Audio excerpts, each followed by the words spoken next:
আল্লাহ তাআলা দরবারে হাজারো কোটি শুকরিয়া জ্ঞাপন করছি যে মহান মনিব আমাদেরকে অত্যন্ত ভালোবেসেন, দুনিয়াবি যাবতীয় যাই জামালাত থেকে হেফাজত করেন।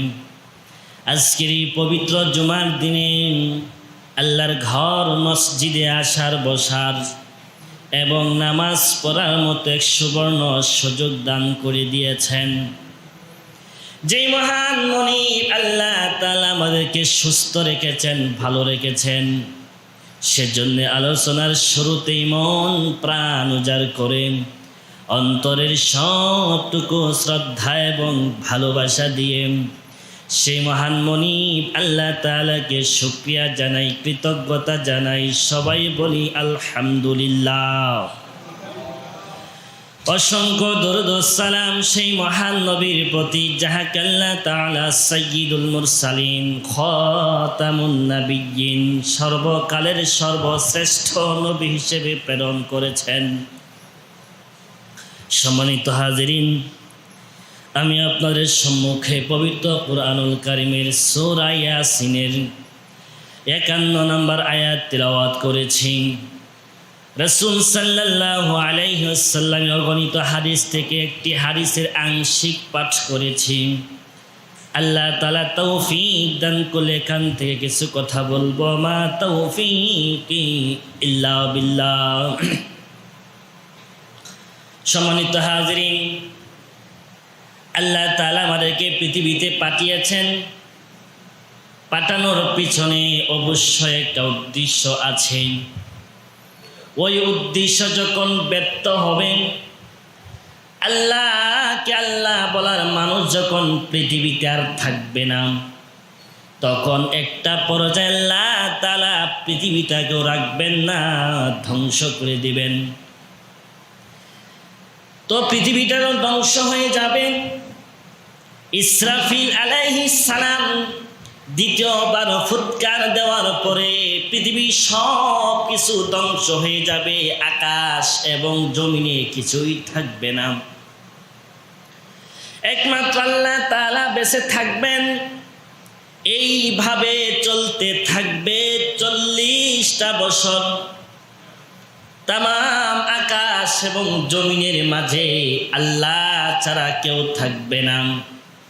৪০ বছর পরে আল্লাহ তাআলা ইসরাফিল আলাইহিস সালামকে আবার জীবিত করবেন। আল্লাহ তাআলা বলবেন আবার সিংহায় ফুৎকার দেওয়ার জন্য। ইসরাফিল আলাইহিস সালাম আবার সিংহায় ফুৎকার দিবেন। ওই ফুৎকারের সাথে সাথে মানুষগুলো কবর থেকে উঠে হাসরের মাঠের দিকে আবার যেতে থাকবে। আল্লাহ তাআলা কোরআনে বলছেন, ওয়ানুফিকা ফিস সূরি ফাইযা হুম মিনাল আজদাসি ইলা রাব্বিহিম ইয়ানসিলুন। ইসরাফিল আলাইহিস সালাম যখন সিংহায় ফুৎকার দিবেন, তখন মানুষগুলো কবর থেকে উঠে দলে দলে হাসরের মাঠের দিকে যাবেন। তবে রাসূল সাল্লাল্লাহু আলাইহি ওয়াসাল্লাম বলেছেন, কবর থেকে মানুষগুলো সবাই এক দলে যাবে না, ৩ দলে বিভক্ত হয়ে তারপরে হাসরের দিকে যাবে। রাসূলুল্লাহ সাল্লাল্লাহু আলাইহি ওয়াসাল্লাম বলছেন, ইহশারুন নাস ইয়াউমাল কিয়ামাতি সালাসাতা আসনাফ সিনফা মুশাতা ওয়া সিনফান রুকবানা ওয়া সিনফান আলা উজুহিহিম। রাসূল সাল্লাল্লাহু আলাইহি ওয়াসাল্লাম বলেছেন, কবর থেকে মানুষ যখন উঠবে, উঠার পরে মানুষগুলো ৩ দলে বিভক্ত হয়ে যাবে। একটা দল কবর থেকে উঠবেন, ওঠার পরে ওই মানুষগুলো হেঁটে হেঁটে কবর থেকে হাসরের মাঠের দিকে যাবে। ওয়াসিনফান রুকবানা, ২ নাম্বার রাসূল সাল্লাল্লাহু আলাইহি ওয়াসাল্লাম বলছেন, ওই দলটা বড় সৌভাগ্যবান, তারা যখন কবর থেকে উঠবে, ওঠার পরেই দেখবে জান্নাতের গাড়ি, জান্নাতের ফেরেশতারা নিয়া কবরের পাশে দাঁড়ায় আছে। সুবহানাল্লাহ। ওয়াসিনফানা আলা উজুহিহিম, প্রিয় নবী বলেন 3 নাম্বার তারা বড় দুর্ভাগাম। তারা যখন কবর থেকে উঠবে, ওঠার পরে মাথা চলে যাবে নিচের দিকে, পা উপরের দিকে চলে যাবে। উজুহিহিম, মুখের উপর ভর করে তখন চলবে। রাসূল সাল্লাল্লাহু আলাইহি ওয়াসাল্লাম 1 নম্বরে বললেন, প্রথম দল কবর থেকে ওঠার পরে হেঁটে হেঁটে হাসরের মাঠে যাবে, তাদের হিসাব নিকাশ হবে। অসিনফান রুকবানা, প্রিয় নবী বললেন তারা বড় সৌভাগ্যবান। তারা কবর থেকে ওঠার পরে জান্নাতের গাড়ি আল্লাহ কবরে পাঠাইয়া দিবেন। জান্নাতি ফেরেশতারা তাদেরকে স্বাগতম জানায় নিতে আসবে, ফুল দিয়ে বরণ করবে। ওই মানুষগুলোকে জান্নাতি ফেরেশতারা তাদেরকে লাল গালিচার সংবর্ধনা জানাবে। এই যে আমরা এখানে আছি, আমরা কেউ লাল গালিচার সংবর্ধনা পাই নাই। কারা পায়? যারা প্রধানমন্ত্রী, প্রেসিডেন্ট থাকে, তারা যখন এক দেশ থেকে আরেক দেশে যায়, তখন তাদেরকে লাল গালিচার সংবর্ধনা দেওয়া হয়। কিন্তু আপনি গরিব মানুষ, থাকার জন্য ঘর নাই, খাবারের জন্য খাওয়ার জন্য খাবার নাই, পরনের জন্য পোশাক নাই, আপনি ঠিকমতো চলতে পারেন না, কষ্ট করেন, কিন্তু ইমানটা ঠিক আছে, ইমানটা মজবুত আছে। ইমান কারো কাছে বিক্রি করেন নাই, যেখানে সেখানে সাজদা করেন নাই, বিদআত করেন নাই, শিরকের সাথে সম্পৃক্ত হন নাই, আল্লাহ ছাড়া কারো কাছে মাথা নত করেন নাই, ইমান ঠিক রেখেছেন। এবার আপনি যত গরিব মানুষই হন না কেন, ইমানটা যদি থাকে, তাহলে জান্নাতের ফেরেশতারা ওই জান্নাতি গাড়ি নিয়ে আপনার কবরের পাশে দাঁড়ায়া যাবে। রাসূল সাল্লাল্লাহু আলাইহি ওয়াসাল্লাম বলেছেন, হাসরের দিন 7 শ্রেণীর মানুষ আরশের ছায়ার মাঝে জায়গা পাবে। ওই যে সিনফান রুকবানা, তাদেরকে জান্নাতের গাড়ি দিয়া নিয়া হাসরের মাঠে নিবে না। ওই মানুষগুলোকে সরাসরি আল্লাহর আরশের নিচে নিয়ে যাবে। সুবহানাল্লাহ। ওই মানুষগুলো বড় সৌভাগ্যবান, তাদেরকে হাসরের মাঠে যেতে হবে না।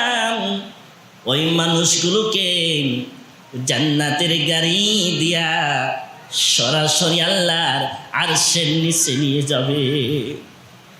যেদিন আল্লাহর আরশের ছায়া ছাড়ার কোনো ছায়া থাকবে না, অমান কঠিন মুহূর্ত, সূর্যের তাপে মানুষের মাথার মগজগুলো টাস টাস করে ফুটে যাবে, মানুষ গরমে ঘামে ঘামতে থাকবে, ফুটন্ত পানির মতো হয়ে যাবে। ওই কঠিন পরিস্থিতি, ওই সময়ও ওই মানুষগুলো হাসরের মাঠে যেতে হবে না, আল্লাহর ফেরেশতারা জান্নাতের গাড়ি দিয়া আরশের নিচে নিয়ে যাবে। রাসূলুল্লাহ সাল্লাল্লাহু আলাইহি ওয়াসাল্লাম বলেছেন, হাসরের দিন আরশের নিচে 7 শ্রেণীর মানুষ জায়গা পাবে। সাবআতুন ইযিল্লুহুমুল্লাহু ফি যিল্লিহি ইয়াওমা লা যিল্লা ইল্লা যিল্লুহু, ইমামুন আদিল ওয়া শাবুন নাশা ফি ইবাদাতিল্লাহ ওয়া রাজুলুন কলবুহু মুআল্লাকুন বিল মাসজিদ ইযা খারাজা হাত্তা ইয়াউদা ইলাইহিম ورجلان تحبا في الله اجتمع عليه وتفرق عليه ورجلان دعات ذات حسب وجمال فقال إني أخاف الله ورجل ذكر الله خاليا ففادت عيناه ورجل تصدق بصدقة فأخفاها حتى لا تعلم شماله وما تنفق يمينه متفق عليه রাসূলুল্লাহ সাল্লাল্লাহু আলাইহি ওয়াসাল্লাম বলেছেন হাসরের দিন সাতটি মানুষ আল্লাহর আরশের নিচে ছায়া পাবে এর মাঝে এক নাম্বার ইমামুন আদিল রাসূলুল্লাহ সাল্লাল্লাহু আলাইহি ওয়াসাল্লাম বলেছেন এক নাম্বার ওই ব্যক্তি যে ন্যায়পরায়ণ শাসক হবে ন্যায়পরায়ণ শাসক যে হবে ওই ব্যক্তি হাসরের দিন আল্লাহর আরশের ছায়ায় জায়গা পাবে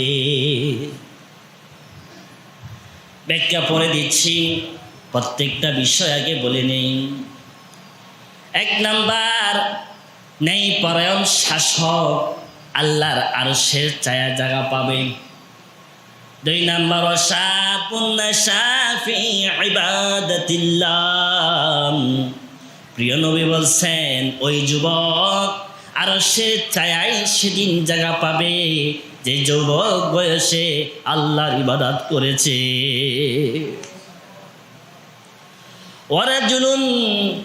ওয়ারাজুলুন দাআতু যাতু হাসাবিন ওয়া জামালিন ফাকালা ইন্নী আখাফুল্লাহ রাসূলুল্লাহ সাল্লাল্লাহু আলাইহি ওয়াসাল্লাম বলেছেন তিন নাম্বার রাসূল বললেন যখন কোনো মেয়ে কোনো মহিলা কাউকে কুপ্রস্তাব দিবে যে আমি তোমাকে পেতে চাই তুমি আমার কাছে আসো যদি কোনো ধরনের কুপ্রস্তাব দেয় আর ওই যুবক যদি বলে দেয় ইন্নী আখাফুল্লাহ আমি আল্লাহকে ভয় করি ইউসুফ আলাইহিস সালামকে জুলেখা বলেছিল জুলেখাও কিন্তু বলেছিল কুপ্রস্তাব দিয়েছিল ইউসুফ আলাইহিস সালাম প্রস্তাব গ্রহণ করেছেন না প্রত্যাখ্যান করেছেন উনি দৌড় মারছেন হেফাজত করছেন কে আল্লাহ হেফাজত করে ব্যবস্থা করে দিয়েছেন তাহলে যখনই মন ধরনের কোনো প্রস্তাব আসবে যদি বলে ইন্নী আখাফুল্লাহ আমি আল্লাহকে ভয় করি এমন কথা যে বলবে এর উপর স্থির থাকবে রাসূল বলছেন ওই ব্যক্তি হাসরের দিন আরশের ছায়ায় জায়গা পাবে ওয়ারাজুলুন যাকারাল্লাহু খালিয়ান ফাফাদাত আইনাহু রাসূল সাল্লাল্লাহু আলাইহি ওয়াসাল্লাম বলেছেন যখন কোনো মানুষ আল্লাহর ভয়ে রাতের গভীরে চোখের পানি ছেড়ে দিয়ে কান্নাকাটি করে চোখের পানি ছেড়ে দেয় প্রভু জীবনে তো অনেক গুনাহ করেছি অনেক ভুল করেছি আমি অনুতপ্ত হয়ে গেলাম যখন বান্দা আল্লাহর ভয়ে নির্জনে একাকিত্বে আল্লাহর ভয়ে চোখের পানি ছেড়ে দেয় প্রিয় নবী বলছেন হাসরের দিন ওই লোকটা আল্লাহর আরশের ছায়া জায়গা পাবে ওয়ারাজুলুন তাহাব্বা ফিল্লাহি ইজতামা আলাইহি ওয়া তাফাররাকা আলাইহি রাসূল সাল্লাল্লাহু আলাইহি ওয়াসাল্লাম বলেছেন যখন কোনো মানুষ কাউকে মহব্বত করবে তখন সে আল্লাহর সন্তুষ্টির জন্য মহব্বত করবে আমি অমুক আলেমকে ভালোবাসি এটা আল্লাহর সন্তুষ্টির জন্য ভালোবাসি অমুককে আমি ঘৃণা করি এটাও আল্লাহর সন্তুষ্টির জন্য হওয়া লাগবে ওয়ারাজুলুন তাসাদ্দাকা বিসাদাকাতিন ফাআকফাহা হাত্তা লা তা'লামু শিমালুহু ওয়া মা তুনফিকু ইয়ামিনুহু। প্রিয় নবী বলছেন, ওই ব্যক্তিও আরশের ছায়ায় জায়গা পাবে যে ব্যক্তি দান করবে এমন গোপনে ডান হাতে দান করছে কিন্তু বাম হাতেও টের পায় নাই। বাম হাতে টের পায় নাই এমন গোপনে দান করছে। কারণ দেখা যায় আপনি যখন লোকজনের সম্মুখে দান করবেন, হতে পারে অহংকার এসে যেতে পারে, মানুষ বলবে আমাকে দানবীর, আমি বড় দানশীল, অহংকার এসে যেতে পারে। কিন্তু যখন সে গোপনে দান করবে এমন ভাবে যে ডান হাতে দিছে বাম হাতও জানে না, রাসূল বলছেন ওই ব্যক্তি আরশের ছায়ায় জায়গা পাবে। তাহলে দান গোপনে করা লাগবে, এটাই হলো ভালো। তবে হ্যাঁ, প্রকাশ্য করা লাগে। যেমন ধরেন এখানে আপনারা আছেন, এখন যদি বলা হয় মসজিদের জন্য বা মাদ্রাসার জন্য কিছু টাকা দরকার, কে কে দিবেন হাত তোলেন। একজন বলল 10,000 দিব, হতে পারে তার দেখা দেখি আরেকজন বলতে পারে আমিও 10,000 দেব।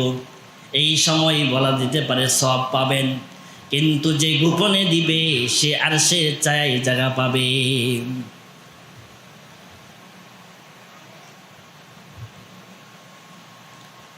তারপরে রাসূল সাল্লাল্লাহু আলাইহি ওয়াসাল্লাম বলছেন, আরেক শ্রেণী মানুষ যে আরশের ছায়ায় জায়গা পাবেন, যেই ব্যক্তি যার মনটা সব সময় মসজিদের সাথে ঝোলানো থাকবে। মনটা কার সাথে থাকতে হবে? মসজিদের সাথে। মসজিদের সাথে মনটা ঝুলানো থাকার কথা রাসূল বলছেন, যদি এমন থাকে সব সময় মসজিদের সাথে থাকে, ইজা খরাজা হাত্তা ইয়াউদা ইলাইহি, মসজিদ থেকে বের হইছে, আবার মনের ভিতরে কি চিন্তা কাজ করবে, আমি আবার কখন মসজিদে যাব। জুমার নামাজ পড়ে বাড়িতে গেছেন, আবার মাথায় চিন্তা আসলো আবার কখন আমি জোহর আসরের নামাজে যাব। আসরের নামাজ পড়ে বাড়িতে গেছেন, আবার কখন মাগরিবের নামাজ জামাতের সাথে আদায় করবেন, এই চিন্তা মাথায় কাজ করবে। এমন চিন্তা যারা লালন করবে সব সময় মসজিদের সাথে মনটা ঝোলানো থাকবে। শুধু এটা নয়, বরং মসজিদের খোঁজখবর রাখা, মসজিদে কি দরকার, কি প্রয়োজন, মসজিদের কাজ করা, দায়িত্ব পালন করা। মসজিদের দায়িত্ব শুধু কমিটি করবে আর ইমাম সাহেব কাজ করবে, এটা নয়। আর সে ছায়ায় তো সবাই যেতে চান, তাই সবাইকে মসজিদের দায়িত্ব পালন করা লাগবে। এই হলো 7 শ্রেণীর মানুষ হাসরের দিন আল্লাহর আরশের ছায়ায় জায়গা পাবে। এর মাঝে 1 নম্বরে বললেন ইমামুন আদিল, ন্যায়পরায়ণ শাসক। প্রত্যেকটা বিষয়ে বিস্তারিত বললে অনেক সময় দরকার, তাই 1 নম্বর পয়েন্ট বিশ্ব নবী 1 নম্বরে প্রথম সিরিয়ালে তিনিও তুলে ধরলেন ন্যায়পরায়ণ শাসকের কথা। কিন্তু দুঃখের বিষয় হলো আজকের পৃথিবীতে ন্যায়পরায়ণ শাসক খুঁজে পাওয়া বড় কঠিন। অথচ বিশ্বনবী বলছেন যারা শাসক হবে তারা যদি ন্যায়পরায়ণ হয় তারা আরশের ছায়ায় জায়গা পাবে। হযরত ওমর রাদিয়াল্লাহু তাআলা অর্ধ পৃথিবীর সম্রাট ছিলেন, ন্যায়পরায়ণ শাসক ছিলেন। সন্তান আবু শাহমা যুদ্ধের মাঠে মদকে মাতলামি করেছে, হযরত ওমরের কানে খবর এসে পৌঁছে গেছে। এই খবর শোনার পরে, প্রমাণ পাওয়ার পরে হযরত ওমর তার সন্তানকেও ছাড় দেন নাই, 80 বেত লাগাইয়া দিছে। ন্যায়পরায়ণ কাকে বলে? অর্ধ পৃথিবীর প্রধান চাইলে ধামাচাপা দিয়ে রাখতে পারতেন। আমাদের দেশে যখন প্রধানমন্ত্রী প্রেসিডেন্টের সন্তান অনেক ধরনের অন্যায় অপরাধ করে থাকে, মানুষের ধরে ফেলে এমন ঘটনাও পাওয়া যায়।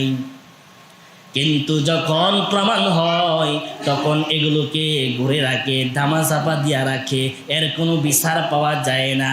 কিন্তু হযরত ওমর অর্ধ পৃথিবীর খলিফা, তিনি চাইলে এটা কোনো ব্যাপার ছিল না, কিন্তু তিনি তো ন্যায়পরায়ণ শাসক, তাই সন্তানের বেলায়ও ছাড় দেন নাই। হযরত ওমর নিজের হাতে ৮০ বেত লাগাইয়া দিয়েছিলেন। কবি নজরুল বলেছেন, মদ্যপানের অপরাধে স্বীয় পুত্রকে মেরেছে দোররা, মরেছে পুত্র চোখেরই পরে।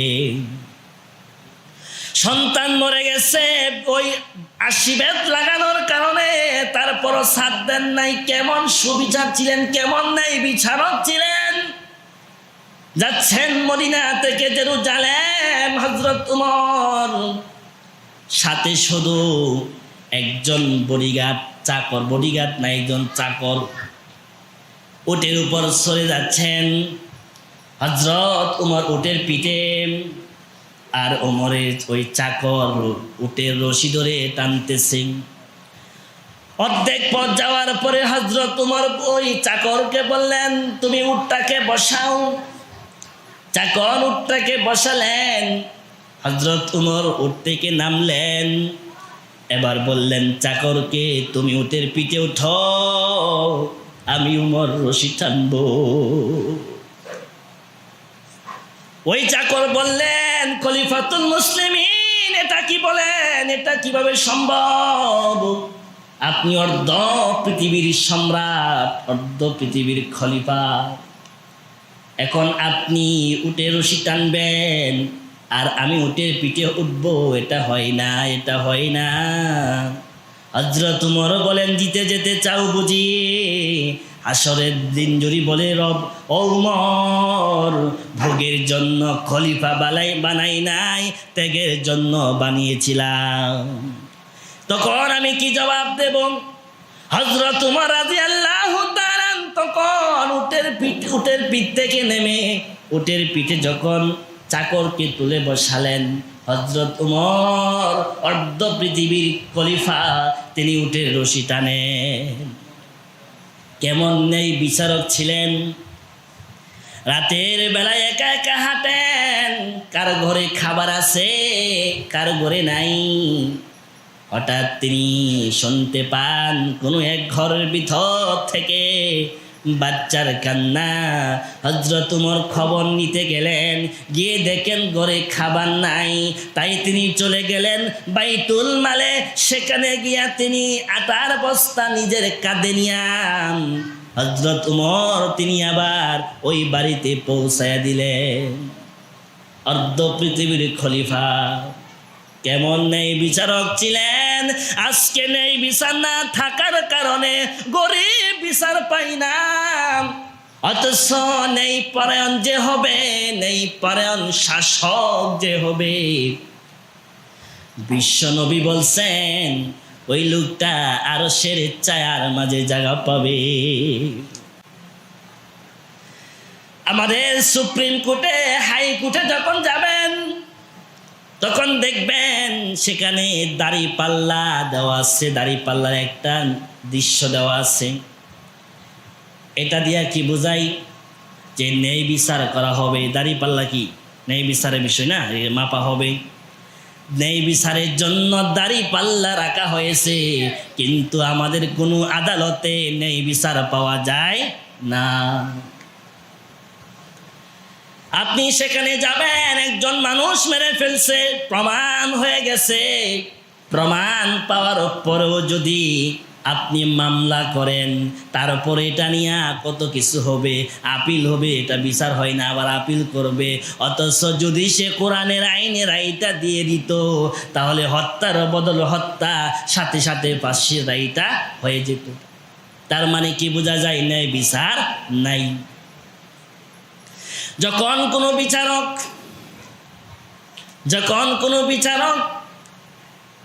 বিচার করার জন্য কোনো ম্যাজিস্ট্রেট বসেন।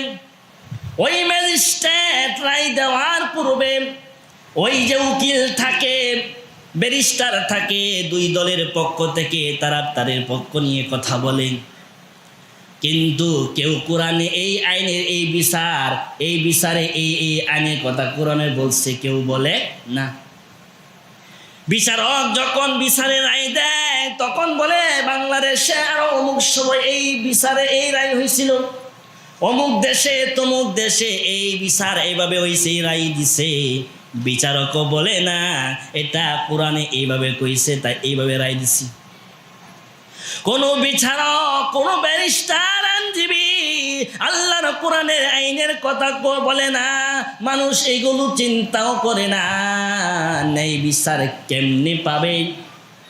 আজকের বাংলাদেশে মুসলমান 90%, যদি মাত্র 51% মুসলমানও ন্যায় বিচারের পক্ষে এসে যেত তাহলে ন্যায় বিচার প্রতিষ্ঠিত হয়ে যেত। গরিব বিচার পেত। ফ্যামিলি থেকে নিয়ে, পরিবার থেকে নিয়ে রাষ্ট্রপ্রধান পর্যন্ত প্রত্যেকের জায়গা থেকে ন্যায় বিচার করা লাগবে। আপনি সমাজের নেতা, আপনি যখন বিচারে বসবেন তখনও ন্যায় বিচার করা লাগবে। কিন্তু দুঃখের বিষয় হলো আজকে সমাজের নেতাদের দিকে তাকালে দেখা যায় রাতের বেলায় গোপনে টাকা দিয়ে আসে, সকালে বিচারটা উল্টায়া দেয়। গরিব সঠিক বিচার পায় না, জুলুমের শিকার হয়। এইভাবে ন্যায় বিচারে বড় অভাব। ন্যায় বিচার যদি প্রতিষ্ঠিত করতে চান তাহলে কোরআনে রঙ্গে রঙ্গিত হওয়া লাগবে। এখন ন্যায় বিচার যারা করবে তাদেরকে সংসদে ঢুকানো লাগবে। যদি সংসদে কোরআনওয়ালা মানুষগুলো যারা ন্যায় বিচার করবে ওই মানুষগুলো ঢুকতে পারে তাহলে ন্যায় বিচার প্রতিষ্ঠিত হবে। আর ন্যায় বিচার প্রতিষ্ঠিত হলে মানুষ ন্যায় বিচার পাবে, জুলুমের শিকার হবে না। তো রাসূল সাল্লাল্লাহু আলাইহি ওয়াসাল্লাম বলছেন ইমামুন আদিল, এই যে 1 নাম্বার ওই ব্যক্তি আর স্বেচ্ছায় জায়গা পাবে যে ন্যায় বিচার করবে, ন্যায় পরায়ণ শাসক হবে। এখন আমরা এখানে যারা আছি, আপনি আপনার ফ্যামিলি প্রধান, আপনি যদি ফ্যামিলি মানুষের উপর সঠিক আচরণ না করেন তাহলে আপনিও ন্যায় বিচার করলেন না। এই দায়িত্ব আপনাকে জবাবদিহি করা লাগবে। এজন্য প্রত্যেকের জায়গা থেকে ন্যায় বিচারের গুণটা অর্জন করা লাগবে। আর সে চায় 7 শ্রেণীর মানুষ জায়গা পাবেন। এখন এই 7 শ্রেণীর মানুষের যে গুণগুলো, এগুলো আমরা এখন জানতে পারলাম যে এই গুণ থাকলে আরো সে চায় জায়গা পাওয়া যাবে। এই গুণগুলো আমাদের অর্জন করা দরকার আছে না নাই?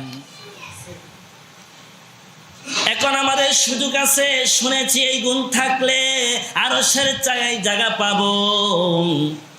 এখন এই গুণগুলো অর্জন করতেই হবে যদি আরশের ছায়া পেতে চাই। ও আমার উপস্থিতি মুসল্লিরা শোনেন, এই পৃথিবী থাকার জায়গা না, চলে যেতে হবে। ওই পৃথিবী বড় নিষ্ঠুর, সময় শেষ হয়ে গেলে ধাক্কায় বের করে দিবে। আপনি সরাসর বাজার থেকে একটা ট্রেনে উঠছেন, ঢাকা গিয়ে নামবেন। আপনি ভিআইপি মানুষ, তাই ভিআইপি কেবিন ভাড়া নিছেন। এখানে এসি আছে, অনেক শান্তিতে আপনি ট্রেনের ভিতরে এসি কেবিনের ভিতরে এভাবে হেলান দিয়া ঘুমায় আছেন। ঘুমাতে ঢাকা চলে গেছেন। আপনি ঢাকা যাওয়ার পরে মনে মনে ভাবতেছেন, ঢাকা যে কেবিনের ভিতরে বসে আসলাম, অনেক তো ভালো লাগছে, আর কিছুক্ষণ বসে থাকি। আপনাকে রাখবে? আপনার টিকিট তো ওই পর্যন্ত। টিকেটের ম্যাচ শেষ, আপনি ওখানে যাওয়ার পরে ধাক্কায় বের করে দিবে। ঠিক তদ্রূপ আমাদের জীবনের যে টিকেট দিয়ে আল্লাহ পাঠাইছেন, ওই সময় যখন শেষ হয়ে যাবে তখন আর থাকা যাবে না, চলেই যেতে হবে। কখন চলে যাবেন এটা কোনো জানা নাই। আমাদের বয়সে যারা আছেন হয়তো ভাবেন আরে তো আগে মরে যাবো, কে বলছে বুড়া হবো, দাড়ি পাকবে তারপরে সে মরবো। না না না, বাস্তবতা দেখুন। আজকের ঘটনা বলছি, ওই ফৈলানপুর একটা অ্যাক্সিডেন্ট হয়েছে আজকে, হয়তো অনেকে শুনেছেন। গাজীপুর থেকে ছেলেরা আসছে, অষ্টগ্রাম মিটামন যাবে, অষ্টগ্রাম নিকলি ওগুলো ঘুরবে, পানি দেখবে। হোন্ডারে আসছে, ওই হোন্ডারে 3 জন যুবক, বয়স 18-20 হবে। ওই অ্যাক্সিডেন্টে একজন সাথে সাথে মারা গেছে, আর 2 জনকে মেডিকেল নিচে, অবস্থা বড় খারাপ। ওই যুবকগুলো আসছিল দুনিয়া থেকে চলে যাওয়ার জন্য না, দুনিয়ার ওইগুলো আরো দেখার জন্য আসছে, দুনিয়াটা আরো ঘুরে দেখবে, যেতে চায় না। কিন্তু না, আজরাইল এখানে বসা আছে। তাদের মাথার ভিতরে একটা পেস লাগায় দিছে, তাড়াতাড়ি ওখানে আজরাইল তো এখানে বসা আছে, তার মৃত্যু এখানে লিখা। তাই আপনার আমার জীবন যে কোনো সময় চলে যেতে পারে। ওই সময় চলে যাওয়ার আগে আমাদেরকে কোরআনের সিস্টেমে, কোরআন অনুযায়ী জীবনটাকে সাজাতে হবে। ওয়াশাবুন নাশা ফি ইবাদাতিল্লাহ। 2 নম্বরে বিশ্ব নবী বলছেন ওই যুবক আল্লাহর আরশের ছায়ায় জায়গা পাবেন, যেই যুবক যৌবনকালে আল্লাহর ইবাদত বন্দি করে। যৌবনকাল অনেক দামি একটা সময়, অনেক অনেক দামি একটা সময়। ওই সময়ে যদি আল্লাহকে একবার আল্লাহ বলে ডাক দেয়, আল্লাহ ওই যুবকের ডাকে 70 বার সাড়া দেয়। এরপরও যুবক ভাইরা দেখা যায় সারাদিন ফ্রি ফায়ার নিয়ে ব্যস্ত থাকে, গেম নিয়ে ব্যস্ত থাকে, নামাজে আসে না, গেম খেলে, ফ্রি ফায়ার খেলে, বসে আড্ডা দেয়। এমনও পাওয়া যায় 4 দোকানে বসে, বিভিন্ন দোকানে বসে ক্যারাম বোর্ড খেলে। আপনাদের কি মনে নাই নাকি? আছে? ক্যারাম বোর্ড খেলে, জোয়া খেলে, ঘরে বসে মোবাইলের মাধ্যমে জোয়া খেলতেছে। আজকের যুব সমাজ নষ্ট হয়ে যাচ্ছে। ইয়াবা, ফেন্সিডিল, তারপরে গাঁজা, এই বাবা বড়ি যেটা সহজে বোঝা যায়, এগুলো সমাজটা ভরে গেছে। যুব সমাজ নষ্ট হয়ে যাচ্ছে। এজন্য যুবক ভাইরা যারা আছেন তাদেরকে আমি অনুরোধ করে বলছি, যৌবনকাল অনেক দামি একটা সময়। আপনার টোটাল জীবনের মাঝে যৌবনকাল শ্রেষ্ঠ একটা সময়। ওই সময় যদি ভালো কাজে লাগাতে পারেন, আল্লাহ রাসূল বলছেন হাসরের দিন আপনার জায়গা হবে আরশের ছায়ায়। এই জন্য যুবক ভাইরা যারা আছেন আপনারা নামাজে আসবেন তো? আল্লাহ কবুল করুন, সবাই বলি আমিন। 30 বাজেছি তো 2টা মিনিট শেষ। তো সম্মানিত হাজিরিন, 3 নাম্বার বলেছিলাম সিনফানা আলা উজুহিহিম। হাসরের দিন রাসূল সাল্লাল্লাহু আলাইহি ওয়াসাল্লাম বলেছেন আরেক গ্রুপ মানুষ থাকবে, তারা কবর থেকে ওঠার পরে দেখবে মাথা নিচে চলে যাবে, পা 2টা উপরে চলে যাবে, উজুহিহিম মুখের উপর ভর করে চলবে।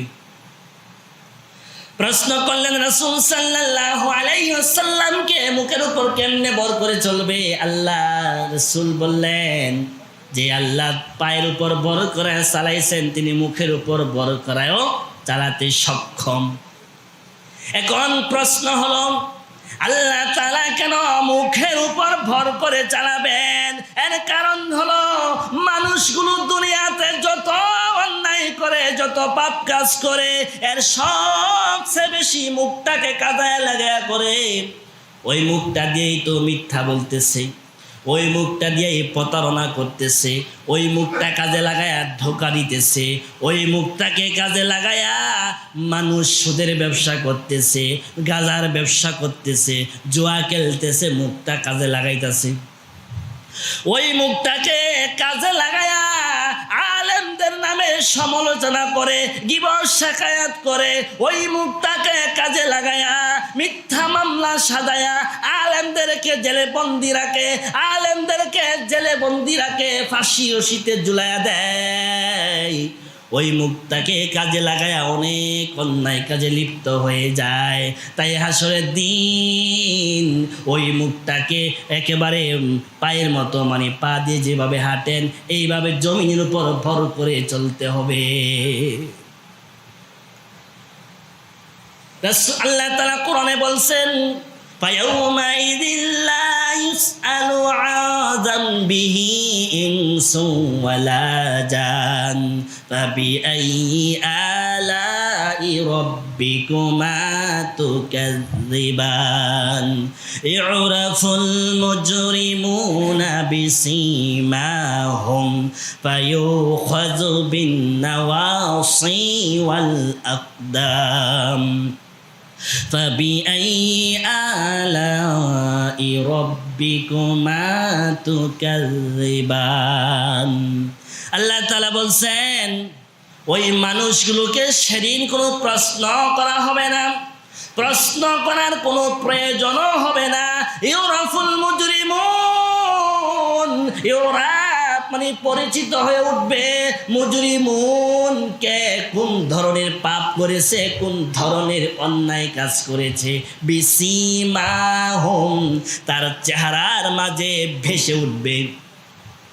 তখন ফেরেশতারা তাকে আর প্রশ্ন করবে না, ফায়ুখাযু, তখন তাকে ধরবে, বিন্নাওয়াসি, তার মাথার ওইখানে চুলের মাঝে ধরবে, ওয়াল আকদাম, এবং পায়ের মাঝে ধরবে। তার উপরে মেরুদণ্ডের হাতটা ভেঙ্গে একেবারে গোল ফুটবলের মতো বানায়া জাহান্নামে ফেলে দিবে। এজন্য আমাদের উচিত দুনিয়াতে থাকতে কোরআন সুন্নাহ মোতাবেক চলা। আল্লাহ তাআলা আমাদেরকে ওই হাসরের ময়দানের ভয়াবহতার দিকে লক্ষ্য করে, এই কঠিন পরিস্থিতির দিকে খেয়াল করে দুনিয়ার জিন্দেগিটা কোরআন সুন্নাহ মোতাবেক যেন সাজাতে পারি, সেই তৌফিক আমাকে সহ আমাদের সবাইকে দান করুন। সবাই বলি আমিন।